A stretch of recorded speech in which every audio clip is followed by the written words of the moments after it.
Let's go ahead and get right into our discussion today. It's about soccer. I know a lot of folks are really excited about the World Cup. I'm pretty excited myself. It's going to be hot, though. It is going to be very hot. It's the summer season. We expect it to be hot, but summers are getting hotter across the globe, especially here in the U.S., and we're in North America for the World Cup this year. The first games in North America were played in 1970, and here we are, 2026, and another World Cup games being played here in North America. And you can see some of the videos here of players sweating, getting sprayed with water. Obviously, a lot of excitement around it as well. And I'm sure a lot of folks are going to be out and about celebrating and enjoying these games as we all come together to watch it. That's one thing about sports. It brings us all together. It's always a really good time. But we do need to get to a pretty serious topic today, and it's about the heat. There's also FIFA. They're doing 3-minute breaks for water. Some people think we should have more. Some people think we shouldn't have it at all. Something that a lot of sports fans are chatting about because it's new to the game. Breaks during the middle of the game versus the halftime break as well. And joining me on the discussion today is meteorologist Shel Wankley with Climate Central, and we're taking the data from Climate Central. You guys do a lot of good things over there, Shel, when you're talking about climate change and how it's impacting our everyday lives. Not just that it's happening, the impact it has on the lives that we're living today and where we have come from when it comes down to some of the cooler temperatures we had back in the 1900s versus the hotter weather we have now. And impacting our lives is the heat and how it's going to change the World Cup games. Talk about some of the new research you guys have just released and how important this research is for not only the players, but the fans that'll be in attendance.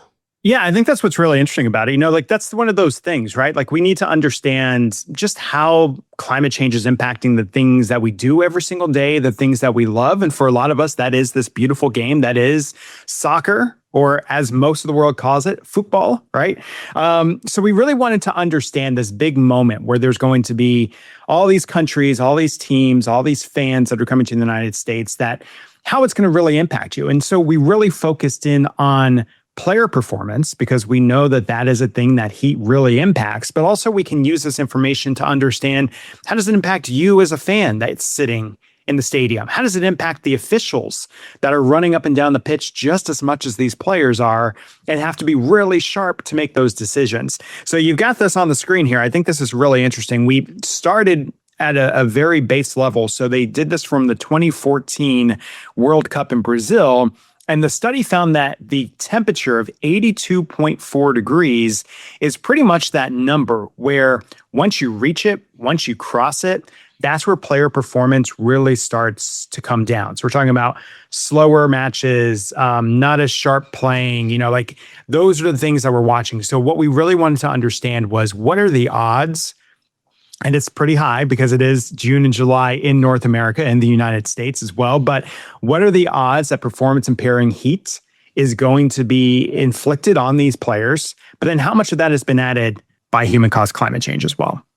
Yeah, and looking at some of those odds here, I saw some very interesting stats from you guys. It looks like almost all World Cup matches could have performance impairing heat. That could change every single one of the games almost. Yeah, so we looked at all 104 scheduled matches. 97 of those are likely to see performance impairing heat, and not just performance impairing heat, but performance impairing heat due to climate change. Now, one caveat to that we should just talk about right up front. There are 4 stadiums that are climate controlled, and for a very good reason. And we can go into those stadiums and what it would have been like if it wasn't for the fact that it is climate controlled. But when you look at places like Dallas, Houston, we know that there's just no way, probably, unless there's a big rainstorm, which also would slow down play, that we'd be able to play these matches that didn't inflict some of this performance impairing heat. And I would say what's really interesting about that too is that we found that 49 matches had at least a 50% chance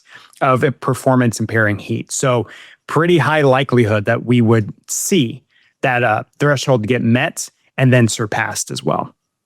And then out of some of this research here, what are some of the more heftier locations when it comes down to climate-induced heat? What locations are experiencing this heat the most? Yeah, okay, so the 4 cities that really caught our attention the most, we're talking Miami, we're talking Mexico City, which is a high elevation stadium. So that's another aspect to this, is that there's the elevation sickness part for players who aren't used to being that high up.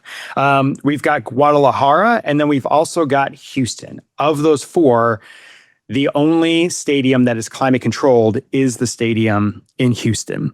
You're showing Mexico City there. So what we really wanted to do as well is just understand how many more of these extremely hot days. So what that means is think about the absolute hottest of the hot day that you would expect there in the months of June and July. Back when the last World Cup was played in Mexico City, and then that decade around it, we only expected about 2 of those days per year because we know that they happen. That's the weather side of things. But now in the 2016 to 2025 range, now that we're back to the World Cup in Mexico City, now we're talking about more than 10 days on average per year where we're experiencing these absolute hottest days that are to be expected in Mexico City. So you can see the difference. Part of that, yes, is a little bit of the built environment around us. But that also, as we have talked about before, Brandon, is another human-caused thing. So there's a lot of changes that we have made as humans that now will inadvertently impact the way that we experience the World Cup and the way that players play in the World Cup as well. Yeah, and you mentioned another one, Guadalajara, and I actually have that graphic here. They've seen some extreme change when it comes down to heat over the last several years. Yeah, so look at those bars, right? So the flat orange color you see, that's where when we looked at the data, we used attribution science to understand where's the fingerprint of climate change on these hot days. And in the 70s, yeah, we had some because again, it's Mexico in June and July. But as we go through the decades, especially in the 2000s, we were able to find that, you know, looking at the weather and then looking at historical carbon emissions in the 2000s, on average, we would not have experienced one of these extremely hot days if it wasn't for climate change. Climate change added those days. And I think the most staggering thing about Guadalajara, so we looked at, again, all 104 matches. The biggest single match impact, it's June 26. We'll see what the weather brings, but historically, June 26, Guadalajara, it's a matchup between Uruguay and Spain. The odds of performance impairing heat is as high as 70%. Do you want to, I don't know, let's play a guessing game for a second. Do you want to guess how many of that 70% was added by climate change? Oh man. Let's go with about 20%. Ooh, got to go higher. Really? 37 percentage points were added. So we were talking, again, a high likelihood that there would have been performance impairing heat, but we know that we have drastically made it more likely because of the heat trap and pollution that we've put into our atmosphere. That's interesting too, because I know you guys have a website, and I actually kind of screen recorded over it. This website here shows those matchups, and this isn't the one you were just talking about, but it shows the U.S. and Paraguay and just the difference that could be made when it comes down to performance impairing heat. 32% chance of performance impairing heat when you're looking at the U.S. versus Paraguay matchup, and then there's an 8% chance of climate change adding more to that heat and adding a higher chance of that performance impairing heat. But just hearing you there's some areas that are experiencing a 30% chance. Why is it higher for some locations versus others? Yeah, I mean, think about the historical odds, right? Like, you know, a city like Houston, you know, a city like Miami, you know, a city like Atlanta, they're historically hot. So when you look, you know, some of these matches that we're going to be playing in Seattle or Vancouver, they don't really have very high historical odds of reaching that 82.4 degree threshold. But what we also understand and what we can use this same science for, because again, we're using attribution science, and what that just essentially tells us is how much more likely is unusual heat because of climate change. So what we know, you know, if you look at the stadiums in Los Angeles and San Francisco, there hasn't really been a lot of changes. We looked at all 16 stadiums. Only 14. 14 of the 16 have seen an increase in their temperature since the 1970s. But that doesn't mean that, you know, we won't experience this heat. So if you look at the forecast this week, there's a lot of warmth that's happening across almost half the country, especially during the overnight hours. So we can use this same science to actually look at the temperatures, look at the forecast for the day, apply attribution science, and understand, was this made more likely by climate change? So just because history tells us one thing doesn't mean that it's going to exactly play out that same way. And that can work opposite as well, right? We can know that there's a high likelihood of performance impairing heat, But then, being weather, getting into this El Nino pattern, there might be some changes there. We might get an unusually cloudy day, or it might be a bit of a rainy day that clears before the match. So it really comes into the weather side of things too, but we know that climate change inherently has really shifted the way that we need to be thinking about match play, how we prepare for our games. And if you look at some of the teams that are out there, England is practicing in Miami, even though their first game is a climate controlled match in Dallas. Right. They're practicing in Miami for a very specific reason, which is to get acclimated to both the heat as well as the humidity. Man, England's a great point to bring up too, because they are extremely cooler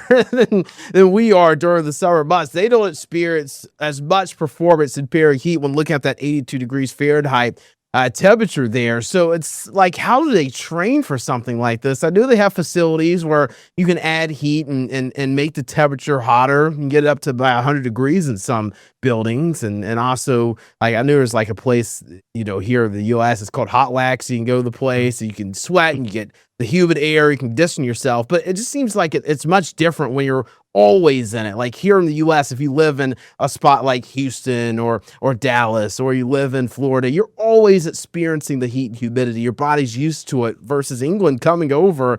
That has to be a big difference for somebody, for an area like that. Yeah, they're not going and doing hot yoga, right? Like to get ready. Like they're I was talking with some players, and they said that some of the ways that they prepare for that heat is they'll actually go out during practice and put on things like long sleeve shirts and rain jackets in order to hold that heat in so their body can get acclimated. Stepping away from the World Cup for just a second, we know one of the biggest risks, heat is the biggest fatality when it comes to weather in the United States. And a lot of that too is really important at this time of the year. So think about if y'all had a very cool winter, right? You had a pretty cold winter there for the most part. Think about if that automatically shifted and all of a sudden you're dealing with like record heat. Your body's just not ready for it. And so that's kind of the same that the players are having to deal with. They're having to get acclimated as quickly as possible before they start running up and down a pitch for 90 minutes at a time.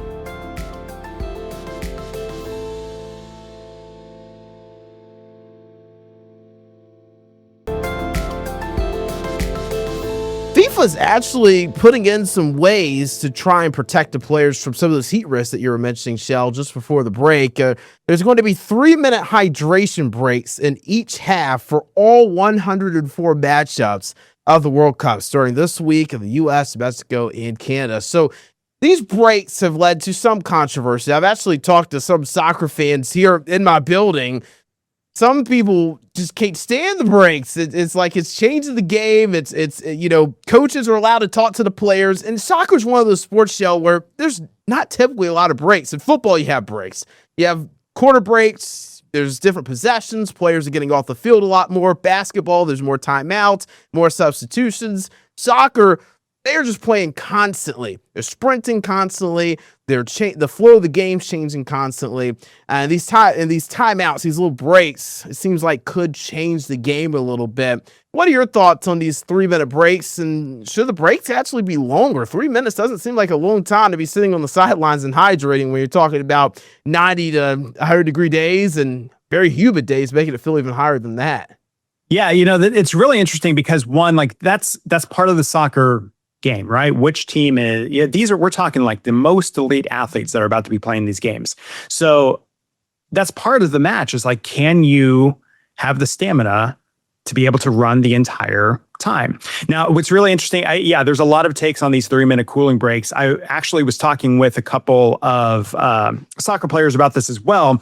And what they said is like, they don't really like them because yes, it does change the way that they play the game, but 3 minutes to them isn't enough time to bring down that core body temperature. One of the things that we found when we were doing this research is that a athlete's body temperature can rise as much as 2 degrees Fahrenheit during these matches as they're playing. So think about what happens when your body temperature comes up 2 degrees, Brandon. Like you're on the couch, you don't feel well. You're probably calling into work that day. Yeah. So it's not enough time to bring down that core temperature. But the main point that they made was that those 3 minutes don't just vanish.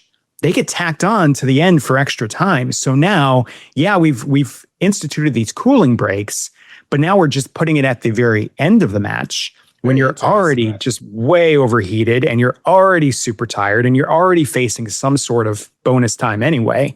But now you've got these 3 minutes that are being tacked on there. So that's their biggest point, is that, yes, it's nice. It's a nice sentiment, but it doesn't change how much play is happening during these matches. And I think the other piece, just like thinking my meteorology mind there, is maybe you start a game that's, maybe it's let's say a 11 a.m. match, or like a early match, right? So now we're dragging into the heat of the day. So now you're tacking on those extra minutes when it's actually hotter at the end of the match than it was maybe when you took that cooling break in the first half. Yeah, that's wild. I mean, we're talking about 3 of these at least, because we have, I guess, 2 of the breaks, because you have the 22-minute stoppage, and then you have halftime, and then you have the stoppage. So there's 2 hydration breaks. So that's 6 minutes added to the game towards the end. Right.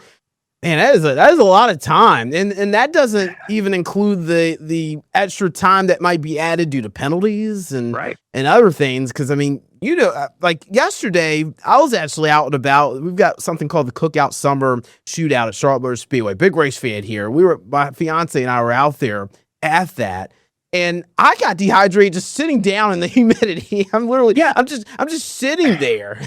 Okay, so that's a great point, because I don't know how you soccer, but the way that I soccer is that during those 3-minute cooling breaks, as a fan, I'm sitting in the sun, I'm sitting in the humidity. And Brandon, I got to tell you, I'm not drinking water at a soccer match. I'm drinking the thing that's the anti-water. It's actually probably dehydrating me faster than I can hydrate. So yeah, as fans, that's a really good moment for us as well. Like, even if it's something that you're like, this is just annoying, I don't love it, but use that moment as well. If you happen to be at a watch party, if you happen to have a chance to go to one of these matches, just use that as a reminder for yourself to take care of yourself in the heat as well. And then lastly, Shell, a lot of folks will watch this and they'll say, well, it's always hot during the summer. It's always hot. They got to get used to it. What makes the more extremely hot days so important for people to understand? Why should people take this conversation very seriously? And even when it comes down to players, why should players look at this and be like, man, this is not good? Yeah, so it really changes the strategy. Like that's part of a thing. Coaches and managers look at those sorts of things and try to decide, like, what's the weather going to be like? Do we need to change the way we play our match? I think a lot of it too, like, you can use this information. I think a lot of times, at least for me, if my favorite team loses, I kind of go back and I want to know what went wrong. Like, right, we should have won that game. In this case, we should have won that match. So it really helps us understand what's the different factor here. That's always the piece about climate change. Yes, it's always hot in June and July for most of the United States, but something has changed. So it's like the last, but why? Why was it so different? And we can use the science to understand that. The other part of it too is, like, it changes how fast, how far players can run. But it potentially, look at the World Cup in Qatar, right? That got moved to November, December, because they knew that it was just absolutely too hot to play it during the summer months. So it really makes us wonder, can we still, same with any other sport. Think about the same topic we talked about with the Winter Olympics. It really makes us wonder, can we sustain playing these sports all outdoors like we love? And can we still do it in the same time of the year that we typically do? Because the other piece of this too is a lot of these players are coming off their seasons. So they've already played a whole season, and now they're already being thrown back into the gauntlet when it comes to how much strain is being put on their body. So it's just a lot of things to think about. If soccer is really important to you, if World Cup's really important to you, think about how you interact with your friends, your family, your kids. Do we want this World Cup that we used to know to look and feel like the World Cup that we will know in the future? And I think that's the biggest piece that we have to have the conversations about when we talk about climate change in the sport. All right, Shell, thank you so much for coming in and chatting with us today on Pinpoint Weather University. Always appreciate your insight, friend. And you guys do some good things over at Climate Central. And obviously, there's so many different topics. I mean, the World Cup is not just the only thing. Do you guys have any other research or other things you guys are working on currently that's going to be coming out soon? Yeah, so we have, if you're really into the sports, you're a big sports fan, the number 2 biggest game that's played worldwide, cricket. We've done the same kind of analysis with cricket. We've looked at football seasons. I think you and I have talked about football seasons together. And we've done marathons as well. So if you're a big runner, if you're a big marathoner, we've looked at the same, we've applied the same science to understand, is it still doable to run our marathons at that time? So we'll see how the games go. I'm really excited. And Brandon, I got to tell you, this is one of my favorite things to get to do. So I hope you keep asking me back anytime. Oh, man, always love having you on the show. I know our viewers do as well. We really appreciate you, Shell. Thanks for coming on.